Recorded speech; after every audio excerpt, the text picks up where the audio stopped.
Muy buenas noches a todos. Muchas gracias por estar acá, a los participantes. Y el día de hoy eh, vamos a hacer un- una noche un poco distinta. Vamos a hacer un poco una conversatorio y voy a hacer una demostración en vivo en un fantoma de de la técnica principal o algo que se llama en plano y fuera de plano, de cómo se realiza un procedimiento percutáneo de inserción de aguja guiado por ecografía.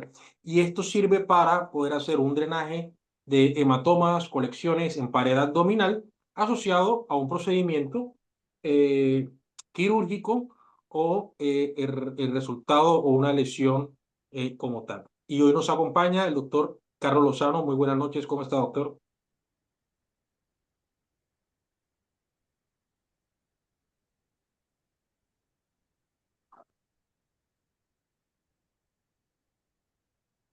Bueno, mientras se reconecta el doctor, está en una urgencia en este momento quirúrgica, así que estamos acá con el doctor Andrés Carbonell, nuestro radiólogo socio en estas clases. Doctor Carbonell, el tema de hoy es pared abdominal, hoy es nuestro último día de pared abdominal. Hemos tenido en estas últimas tres clases, en estas últimas dos clases, al doctor Nayib Zurita, de invitado hoy tenemos al doctor Carlos Lozano, de invitado cirujano. Y quiero saber, Andrés, de Gil Médica, ayúdame en el panel. Voy a pedir que levante la mano y vamos a pasar a nuestro panel de discusión a dos cirujanos al azar, porque no sé quiénes están aquí, dos cirujanos al azar, y vamos a llamar también aquí al panel a un radiólogo que se encuentre allí y quiera ser parte de esta charla del día de hoy. La charla del día de hoy habíamos tomado la decisión junto al doctor Nayib de invitar al doctor Carlos Lozano y hacer un conversatorio para poder realizar de alguna forma un consenso o una lista de realmente lesiones en pared abdominal que necesiten la guía o el tratamiento percutáneo guiado por ecografía para hacer ya sea drenajes o algún procedimiento percutáneos. Para eso hoy tenemos, para iniciar, al doctor Carlos Lozano, invitado especial el día de hoy. ¿Cómo está, doctor Carlos? Buenas noches a todos, ¿qué tal? Un gusto, Carlos Lozano, un placer acompañarlos en esta jornada de las charlas que se han venido desarrollando esta última semana con el grupo de Enrique Tan y el grupo de Gil Médica. Un gustazo estar con ustedes, de ser parte del grupo del doctor Zurita compartiendo esta experiencia. Muy bien, Carlos. Carlos, doctor Lozano, te voy a hacer una consulta ya como cirujano. Yo, como radiólogo metido en mi búnker, ustedes vienen a tocar nuestras puertas. Venga, tengo este paciente, quiero esto, quiero lo otro. ¿Puedes tú tomar la decisión o decirme cuáles pueden ser o las lesiones o las enfermedades o las complicaciones que puedan generar en la pared abdominal una colección que ustedes necesiten realizar procedimientos guiados por ecografía o percutáneos? Pues mi doc, sí, sin lugar a dudas, por lo general yo suelo tocar la puerta al radiólogo en casos de pareja abdominal, clínicamente cuando tengo la visualización de cómo se ve la piel. Yo miro mucho la piel, miro si hay una tumefacción, miro si esa tumefacción está, además de que le pueda doler al paciente o no le duela, si tiene rubor, si hay calor, y si a eso le asocio, supongamos, si tiene un antecedente reciente de alguna intervención quirúrgica o no. Esas son las cositas las preguntas que yo me hago. Luego de esas preguntas que me hago y que las resuelvo, toco la puerta a ustedes y digo, bueno, mira, a este paciente se le hizo esto, puede que lo haya hecho yo, puede que lo haya hecho otro colega.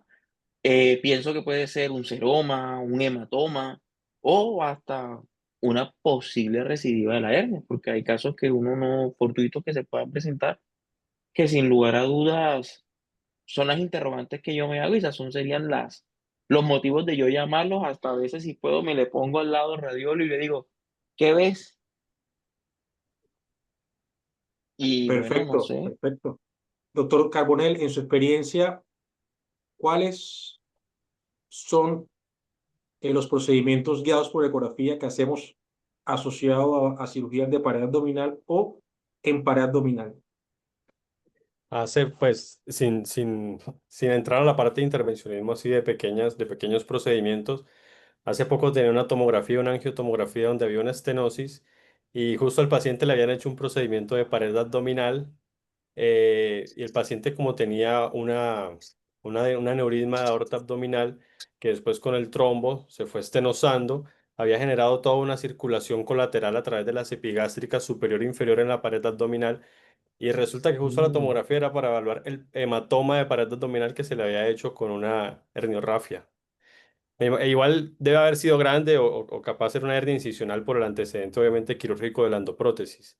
Pero, pero justo que el doctor Carlos Lozano hablaba de esto, de inspeccionar la pared, claro, yo me imagino que toda esa vascularización que vemos nosotros por tomografía, toda esa parte hipervascularizada de las diferentes anastomosis que se van haciendo para poder generar el flujo hacia las piernas, que es la circulación colateral que genera. Entonces, seguramente en la evaluación de pared abdominal se le tuvieron que haber visto todos estos vasos tortuosos antes de entrar. Y creo que en la exploración con ecografía y manejar el Doppler en esa parte sería importantísimo de pronto para poder previamente ya uno tener un mapa de la complicación, de todos los hallazgos de complicación que puede tener y más que todo de lo que podemos cursar después con procedimientos quirúrgicos.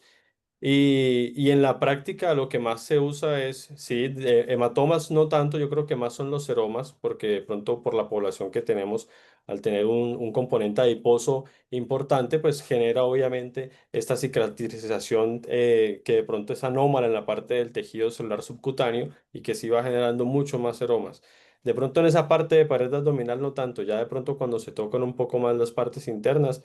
Ahí puede ser uno que otro hematoma en la parte más profunda, planos musculares y esa parte. Pero creo que lo que más Interesante. encontramos sería drenaje de seromas. Claro, esto lo encontramos mucho más y es un área que ahora estamos dominando un montón en nuestro equipo de trabajo y está asociado a cirugías de contorno corporal. O sea, estamos hablando de cirugía plástica con efectos estéticos. En el caso del doctor Carlos Lozano, que es un cirujano general y cirujano de pared abdominal y cirujano metabólico, la pregunta es, cuando, doctor, usted como cirujano evalúa a un paciente, planifica una cirugía, ¿cuáles podrían ser las complicaciones que ustedes no quieren tener, pero las más comunes que pueden suceder al hacer una herniografía o un tratamiento de diastasis, ya sea laparoscópica o no, o un tratamiento de una abdominoplastía funcional asociado a una reparación de diastasis o colocación de malla que pueda generar un defecto, ya sea estético o funcional, que ustedes no quieran realizar un procedimiento quirúrgico secundario, sino que tal vez por un procedimiento guiado por ecografía pueda resolverlo. ¿Cuáles son eso que le dicen ustedes a los pacientes que pueda suceder y que no quieren que suceda? Pues, como se acaba de decir, sin lugar a dudas, que pues que no suceda nada. Eso es lo que más desea uno. Lo que principalmente ocurre, como lo decía el doctor Carbonell, es ese seroma, que por esa razón todos los quirúrgicos, pienso que siempre solemos dejar, dependiendo el tamaño o la magnitud de la intervención quirúrgica, sea la que sea, uno determina si deja un dren postquirúrgico, ese es el que nos va a favorecer ese drenaje de ese seroma que queda después de la intervención quirúrgica. Pero posterior, yo por lo general dejo el DREN 5 o 7 días, cito a los pacientes a la semana, en el equipo los citamos para retiro del DREN y suele que se presenta el seroma. Posterior a un seroma, que es lo más frecuente, podríamos estar presentando un hematoma, pero ese sin lugar a dudas se presenta los primeros días de la intervención quirúrgica y es manejado con el mismo dispositivo de drenaje. Y ya otra eventualidad que podría ocurrir sería, dependiendo la tensión o la zona a la que se haya manipulado, sabemos de que hay algunos tejidos que pueden quedar, que por eso se suele hacer una remodelación de ese tejido del paciente, puede quedar con zona de mucha tensión y eso podría llevar una dehiscencia parcial de la herida. Esas serían las tres cosas, o un mismo proceso infeccioso, que ese también se podría presentar, pero es muy raro actualmente por los protocolos institucionales y de la guía de infectología. Son eventualidades que ya muy pocos se están presentando. No sé si otros colegas en cuanto a ellos cómo están, pero en la práctica de nosotros ese detalle se ha ido mermando, que lo que más ocurre sería decirte que un seroma, como lo dijo el doctor Carbonell. Perfecto, perfecto. Ahí voy a aprovechar que tu experticia y voy a traer mi experiencia de la cirugía plástica. Existe una técnica que muy pocos usan simplemente por planificación quirúrgica, en donde se disminuye la volemia porque se clamplea las epigástricas inferiores con la finalidad de que 3, 4, 5 semanas antes de hacer una lipoabdominoplastía aumente la neovascularación asociada a las epigástricas superiores. Esta técnica poco se usa, pero es una técnica interesante cuando tú tienes la capacidad de hacer controles evolutivos de esta neovascularidad, hacia dónde va superficialmente, llamado los angiosomas, eh, y esto es bastante interesante. Pero resulta que hace unos meses tuve la fortuna de empezar a ser parte de un grupo de investigación en los flap, en los colgajos. Y hay un Ujú, colgajo de pared abdominal, ¿sí? Periónfalo, muy interesante, en donde también me percaté de que estos pacientes que tienen cirugía de pared abdominal del origen o del donante, que es periumbilical, hacia la cara, por ejemplo, esta zona puede generar unos seromas y unas infecciones importantes, y estamos trabajando en un tema que tiene que ver el seroma directamente con el sistema linfático. Y aquí ujú, es donde vengo yo a tratar de entusiasmar o de decir algo muy chévere, que es el sistema linfático superficial, que está muy, muy asociado al sistema vascular, principalmente venoso, y que parece ser que este es el fundamento teórico para que este seroma sea más grande o menos grande, o se pueda resolver o no.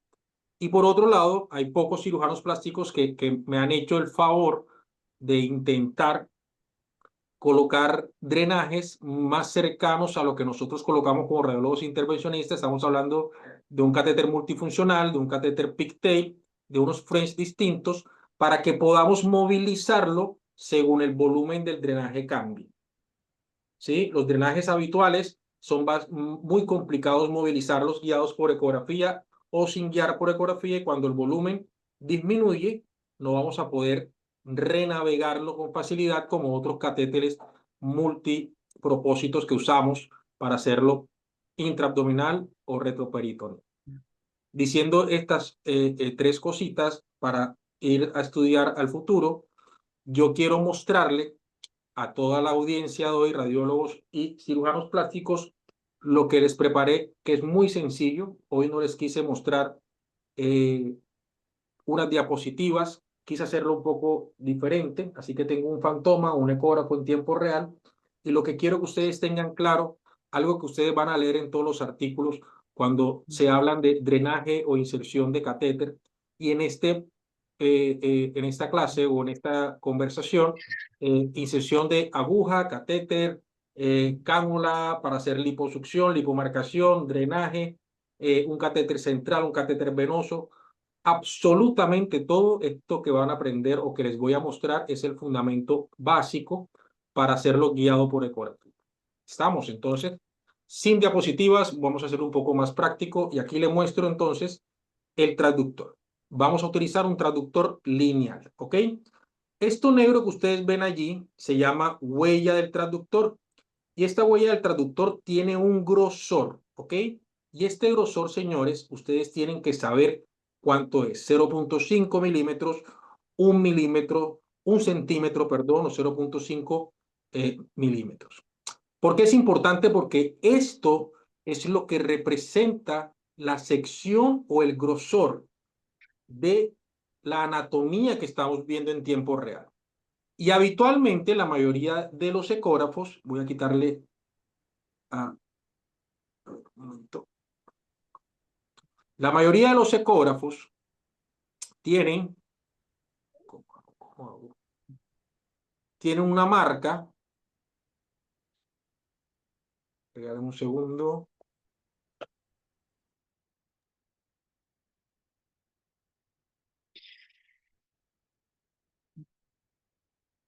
Un segundo para cambiar. ¿Cómo hago yo? Mira, ahorita lo pude hacer y ahora no lo puedo hacer. Andrés, ¿me ayudas? ¿Quieres poner la cámara frontal? No, no, la cámara frontal no solamente, sino que yo tengo aquí puesto que se Ya, vea. ya, ahí te eh, vemos.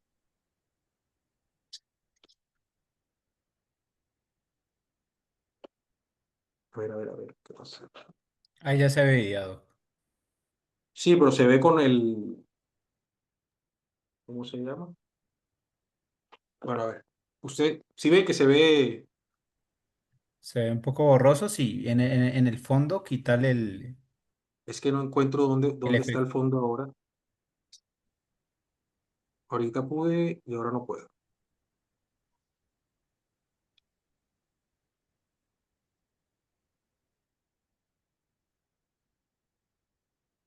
En la cámara, ahí Ah, te ya la sale encontré, la flecha arriba.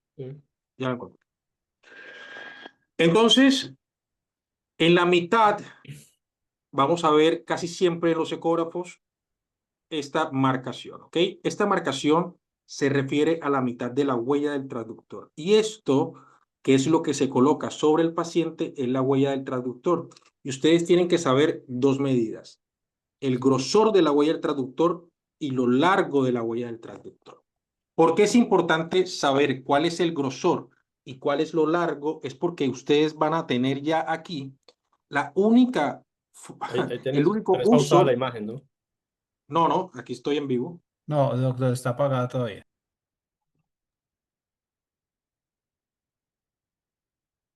Ahora sí. Sí, Tenemos esta marcación en la mitad de la huella y eso significa la mitad de la huella. Esto negro es la huella del traductor. Nosotros tenemos que saber entonces el grosor, lo ancho de la huella del traductor y lo largo de la huella del traductor. ¿Y eso para qué es importante? Porque nosotros tenemos que saber cuál es la mitad, ¿sí?, de la huella para que ustedes tengan esta propiocepción. Si ustedes no insertan su aguja, su cánula, para que vaya por la mitad de la huella y hacen esto, ustedes no van a ver la punta de la aguja, ¿ok? Esto es importante para que ustedes entiendan cómo entra la aguja y ustedes pueden ver siempre la punta y el cuerpo, ¿sí? Tal cual como lo estamos viendo allí. Si yo hago esto, no voy a ver la punta. Si yo hago esto, no veo la punta. Esto es importante para que ustedes tengan una guía y esta marca lateral nos ayuda a tener la guía. ¿Ok? Ahora, la mitad de mi huella, que en este caso, si mal no estoy, mide 5 centímetros, la mitad de la huella, fíjense que en la mitad también hay una marca. Y esta marca representa la mitad de mi pantalla. ¿Ok? ¿Y esto para qué funciona? Para que ustedes sepan que aquí hay 2.5 centímetros. Y si ustedes ven una imagen a una profundidad X, ya ustedes pueden entender lo que dice Pitágoras. Tenemos un lado A, un lado B, que es profundidad, y un lado C por donde van a entrar, y vas a poder entender cuál es el ángulo de inserción. Esto es importante que ustedes lo vean en tiempo real. Si ustedes lo empiezan a analizar en tiempo real, van a poder entonces tener algo que yo llamo propiocepción ecográfica. ¿Estamos? Entonces, nunca olviden que de este lado nosotros tenemos profundidad y yo la profundidad la puedo cambiar según cómo o en dónde yo vaya a hacer un procedimiento. Vamos a buscar entonces una imagen. Miren, aquí veo una imagen anecoica, 3 imágenes redondas, ¿sí?, circunscritas, anecoicas superficiales. En las clases anteriores, como le hemos charlado, traten de siempre colocar la diana en el centro de la pantalla y que el ultrasonido o la profundidad sea 1 centímetro por debajo de la diana. Mira, ahora estamos a 1.6 centímetros de profundidad y el foco se está mejorando o lo estamos poniendo casi en la mitad de la pantalla. Miren cómo mejoró las imágenes. ¿Qué tenemos que hacer nosotros? Entender que la imagen sea 100% redonda. Vamos a buscar otra imagen por acá. A ver. Esta. Ahí la estamos viendo, ¿no? Llevamos la imagen a la mitad de la pantalla. ¿Ok? Si ustedes quieren corroborar, ustedes frisan y van a medir la profundidad. ¿Ok? Aquí tengo 5.7 milímetros. Vamos a analizar por donde voy a entrar, que es mi ángulo izquierdo, perdón, y vemos que tiene 25.4 milímetros. Eso significa que para yo ingresar allí necesito una aguja mayor de 2.5 centímetros. Me hago entender, esto es una planificación. Imaginémonos que esto es un seroma de pared abdominal, que es un hematoma de pared abdominal o que es una lesión que queremos drenar o insertar un catéter. Antes de realizar un procedimiento, lo que hacemos es evaluar las características, ¿sí? Y poder entender qué herramienta necesito para insertar. Aquí ya tengo mi ángulo de inserción. Señores, entonces, al entender o al tener yo claro mi ángulo de inserción, ya me percato de que no es tan profundo y yo no voy a insertar entonces a 90 grados. ¿Ok? Voy a tratar de angular. Ahora, recuerden en las clases anteriores, si yo angulo, ¿sí? Casi perpendicular, voy a tener un efecto, voy a tener un artefacto que se llama reverberación. ¿Y eso porque está dado? Porque el ultrasonido impacta a la velocidad constante, pero su atenuación y su dispersión va a hacer que rebote y va a generar entonces una imagen en espejo. Ya se la vamos a mostrar en tiempo real. Entonces, en otra de las clases, porque ya esta es un resumen o una unión de clases, ¿qué aprendimos nosotros o qué vimos nosotros? El lenguaje del transductor. Ahora yo como sé si estoy viendo una imagen en una sola dimensión que es totalmente redonda. Recuerden, angulación, miren, yo angulo, barro, comprimo y ahora hacia las manecillas de reloj hago rotación y ahí me percato de que la imagen no es totalmente redonda, es ligeramente ovalada. Cuando vemos una imagen, sí, que es mayor o con un diámetro mayor de un lado que de otro, ese diámetro o esa forma es la que toma de referencia. Entonces esto no es una imagen redonda, es una imagen ovalada, ¿ok? Ahora yo voy a cambiar la ganancia. ¿Se acuerdan? La ganancia global de la escala de blancos y negros. ¿Esto para qué? Para yo confirmar que realmente esta imagen que parece anecoica de contenido líquido no es homogénea. Fíjense que en su interior hay imágenes hipoecoicas, heterogéneas, algunas lineales hiperecoicas. Miren que su compresión no es total, menos del 50%. Entonces, si nosotros esto fuera un paciente real, este no es un seroma líquido que no vamos a poder drenar de forma inmediata guiada por ecografía. Este seroma puede que necesite una terapia, puede que necesite un lavado. Si fuera un hematoma, puede que necesite heparina, puede que necesite que pongamos un pigtail. De esta forma, nosotros podemos ver el estado de la materia de la masa o de la lesión o de la colección para poder determinar entonces qué herramientas necesito para el éxito de mi procedimiento. ¿Ok? Esto, si fuese una cirugía plástica, una cirugía paraabdominal, y ya vemos un seroma de estas características, señores, es probable que estemos frente a una posible fibrosis, ¿sí? Entonces lo que hacemos nosotros es ponerlo en los dos planos, longitudinal y transversal, para sacar un volumen. Ahora, si ustedes se acuerdan cómo sacamos el volumen, hacemos transversal,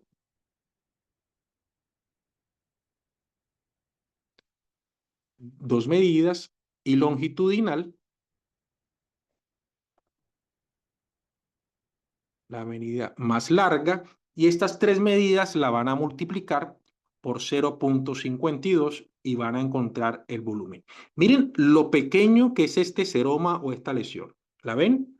Es bastante pequeña. Sin embargo, ustedes se van a percatar cómo puede ser muy fácil llegar a la llaga. Entonces, ahora que sabemos que es una imagen heterogénea, ¿sí? Vamos a buscarla y se nos perdió, que es una imagen heterogénea que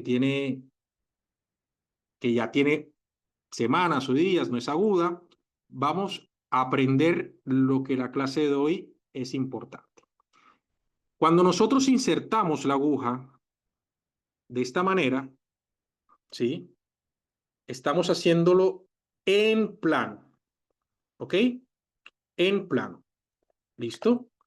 Ahora, señores, si ustedes no saben hacer ecografía, si es la primera vez que van a hacer procedimientos, es un paciente real, ustedes son intrépidos y quieren aprender a hacerlo, señores, siempre intenten hacer el procedimiento en plano.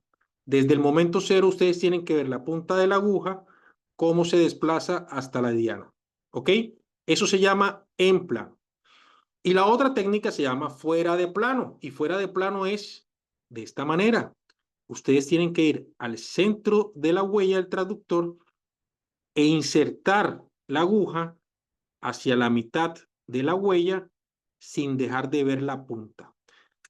¿Qué pasa? Que el grosor de tu huella es tan delgado que necesita mejor propiocepción para poder hacerlo. Muchos médicos, principalmente anestesiólogos, les gusta más esta técnica porque la inserción de la aguja es casi en 90 grados y ellos pueden observar de alguna forma o adquieren más propiocepción de esta manera. A mí me genera de alguna forma cierta inconveniente cuando un médico recién empieza a tener estas habilidades porque no va a saber realmente el desplazamiento y técnicamente lo que van a aprender ahora es lo que cambia el resultado de un intervencionista a otro. Y esto es lo que quiero que aprendan. Recuerden que las imágenes en ecografía parecen de dos dimensiones, ¿cierto? La única forma de que nosotros entendamos que tiene tres dimensiones es hacer rotación y poder hacer angulación y evaluar entonces sus diámetros y su volumen. ¿Listo? Supongamos que ya hemos elegido insertarlo en plano. Repito, en plano. Ven la mitad de mi huella, ¿sí? Yo inserto la punta, la veo la punta y voy a seguir sin dejar de ver la punta, ahí la están viendo, la punta y el cuerpo. Si yo no veo la punta y el cuerpo, señores, paro. ¿Por qué paro? Porque no lo estoy haciendo guiado por ecografía. Estoy teniendo la sensación de que se mueve la anatomía, pero ahora lo estoy viendo. Miren que se ve inclusive hacia dónde está el bisel. ¿Ok? ¿Se acuerdan? Ahí yo sigo, ingreso a mi diana.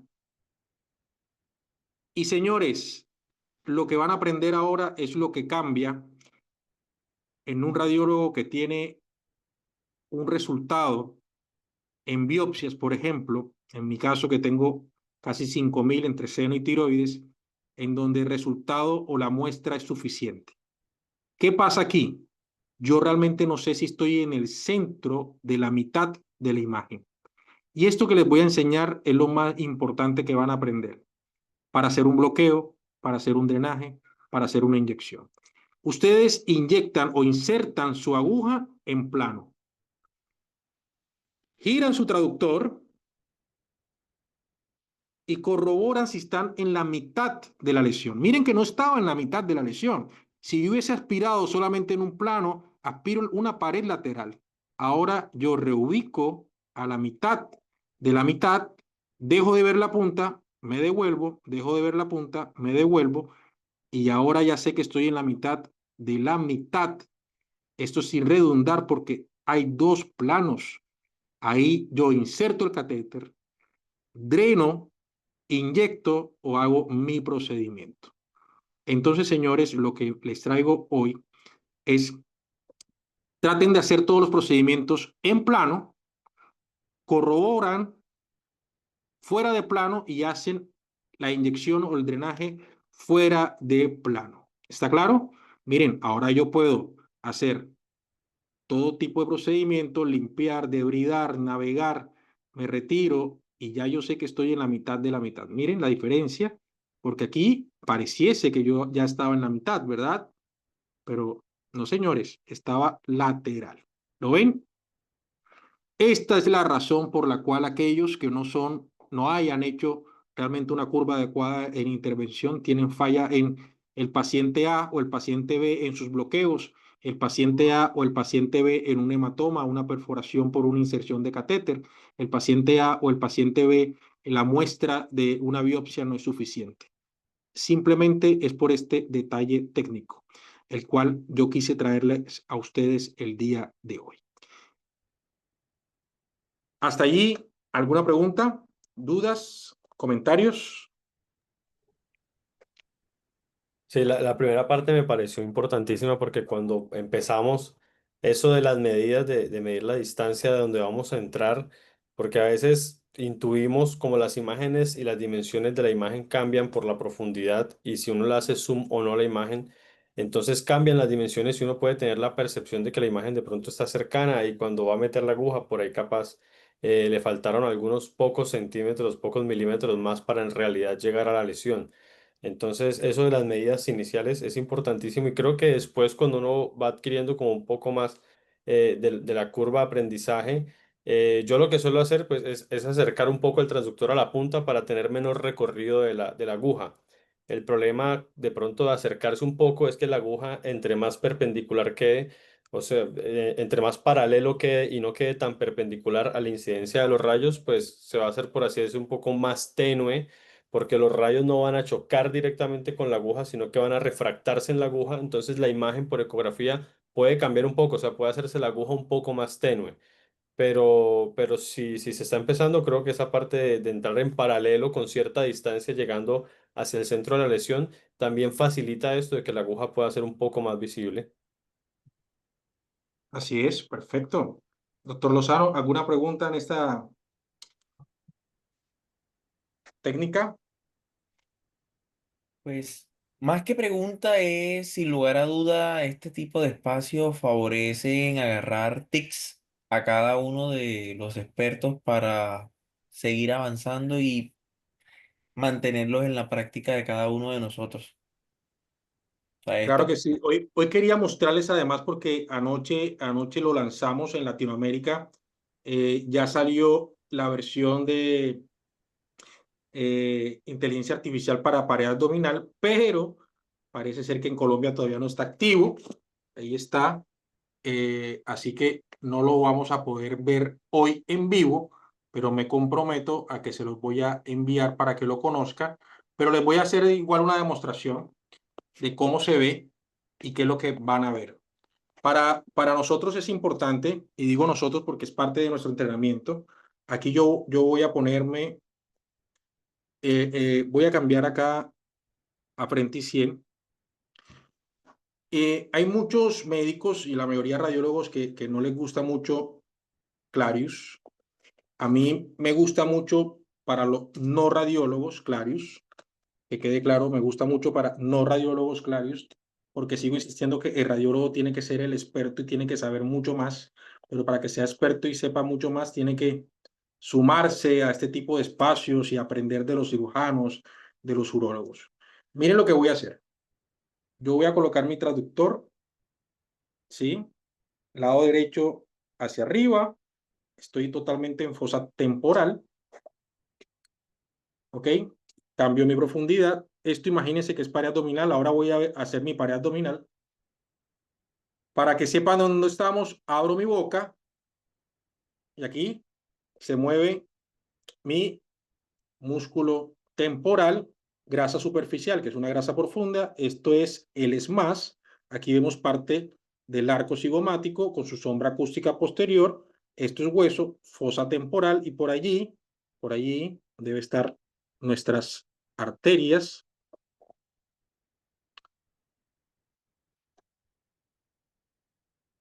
Temporal profunda. Y por aquí, que la irrumpe en medio del ESMAS, vamos a ver temporal superficial. Ahí está. ¿Listo? Pero la idea no solamente es esta, lo que les quiero venir a mostrar, y que esta herramienta, y como yo digo, se llama disección anatómica en tiempo real, llegó para que ustedes puedan planificar y entender. Entonces, aquí nosotros podemos analizar en tiempo real con la tecnología en donde estamos.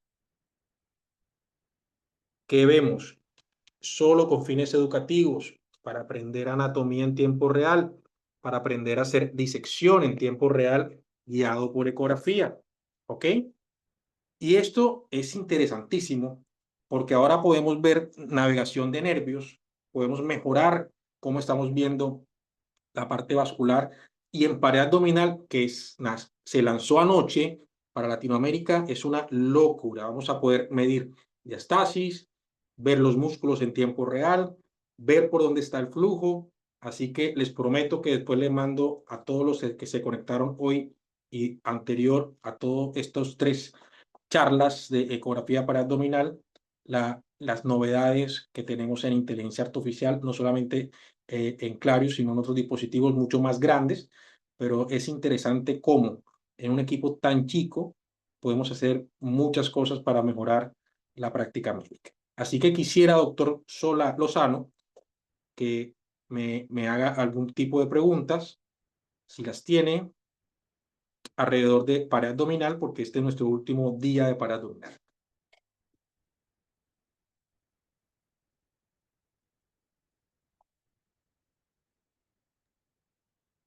Pues, doctor Tan, sin lugar a dudas me ha encantado esa parte de la inteligencia artificial, dado que permite facilitar un poco la orientación de los diferentes compartimientos. La pregunta sería, ¿reconoce esa inteligencia no solamente, pues ahí por lo que mostraste se veía músculo, hueso y grasa? ¿Reconocería también la parte vascular y nerviosa, la inteligencia? ¿O eso sigue siendo parte de Por nosotros? ahora, por ahora está diseñado la parte de nervios, está hecho solamente para muñeca, ¿sí? Y para cuello. Pero yo empecé a trabajar con Clarius hace 3 años.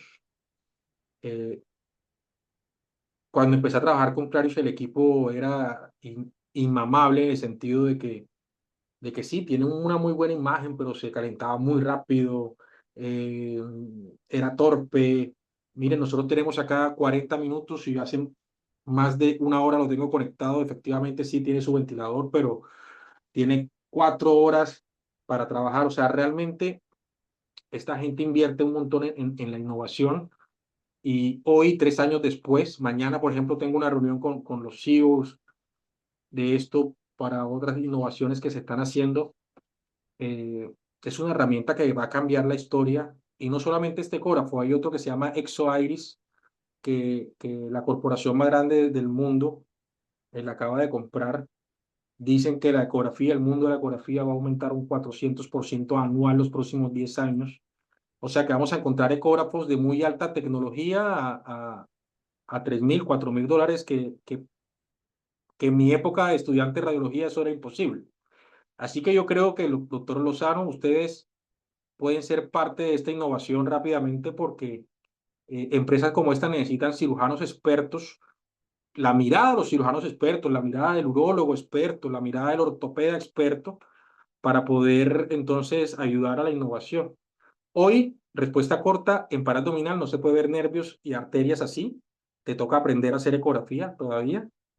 Eh, Así que bueno, pero ya la tienen más fácil, ¿no? Estamos en un equipo de trabajo y ya tenemos ecógrafo. Así que yo creo que pronto, espero que de aquí a Navidad ya lo haga. Doctor Zurita, ¿cómo está? Buenas noches. Activo el micrófono, buenas noches. hoy corriendo base un poquito con una complicación de un paciente operado en otra ciudad y una era precisamente que con clínica de apendicitis, con cuadro de apendicitis, y nos tocó depender para confirmarle que el radiólogo llegue y nos haga el diagnóstico.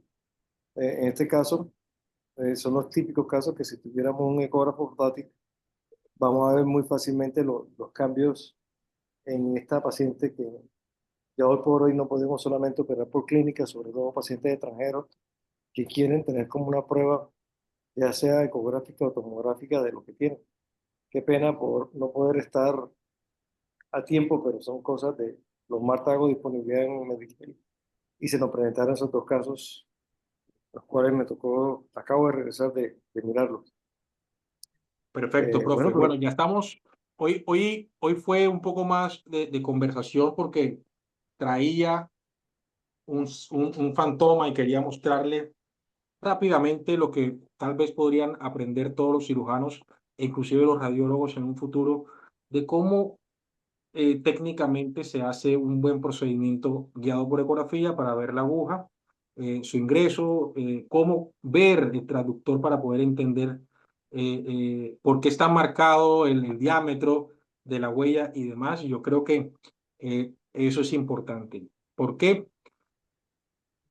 Para drenar un absceso, para drenar una masa, para hacer una biopsia, todo aquel procedimiento percutáneo guiado por ecografía, los fundamentos técnicos son los que ustedes acaban de ver en vivo. Así que Andrés, doctor Andrés Carbonell, no sé si tienes alguna duda o pregunta. No, más que una duda, me parece interesante la propuesta del doctor Lozano respecto a la parte vascular. Creo que cuando el ecógrafo llegue a aportar esa imagen de manera mucho más sencilla, porque siempre el estudio del Doppler, la complejidad es toda la parte técnica que lleva, que si el cajón va orientado con el vaso, si el ángulo por donde va pasando, si tenemos mucha PRF o escala, se genera un aliasing que no existe para poder buscar un aliasing verdadero en sitio de estenosis. Entonces creo que en el avance seguramente así sea, no sé en cuánto tiempo, pero esa parte sería una herramienta interesantísima para de pronto facilitar mejor la información vascular que a veces la dificultad que tiene o el obstáculo que tiene es toda la parte técnica que tiene que llevar un estudio de Doppler. Perfecto. Muy bien, no sé si alguien en la audiencia tiene preguntas. ¿Alguna duda, doctor Lozano, para terminar?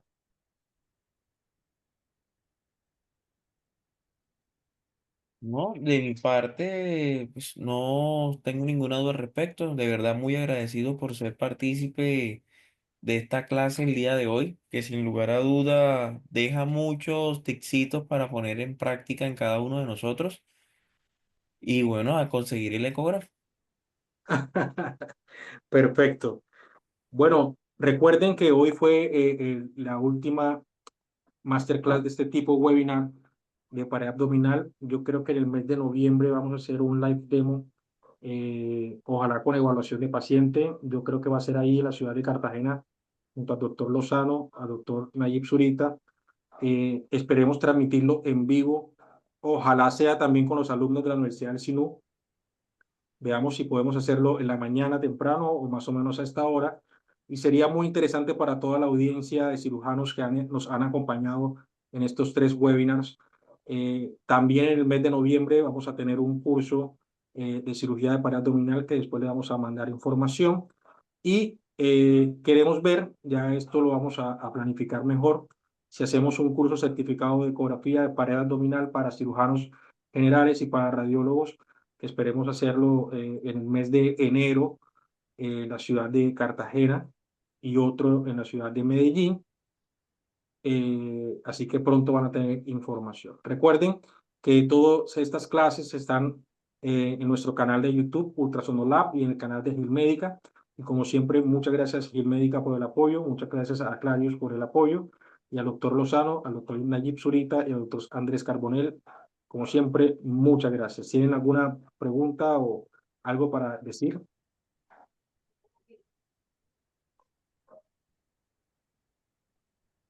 Bueno, muchas gracias. Yo creo que se aprovechó bastante este mes de pared abdominal.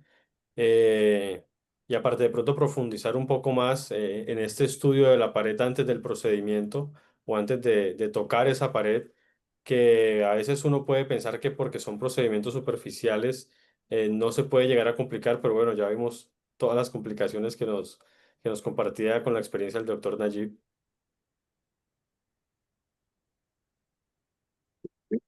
Tenemos la motivación, sobre todo los cirujanos, de continuar aprendiendo y poner en práctica. O sea, se va a volver el día a día de lo que hacemos.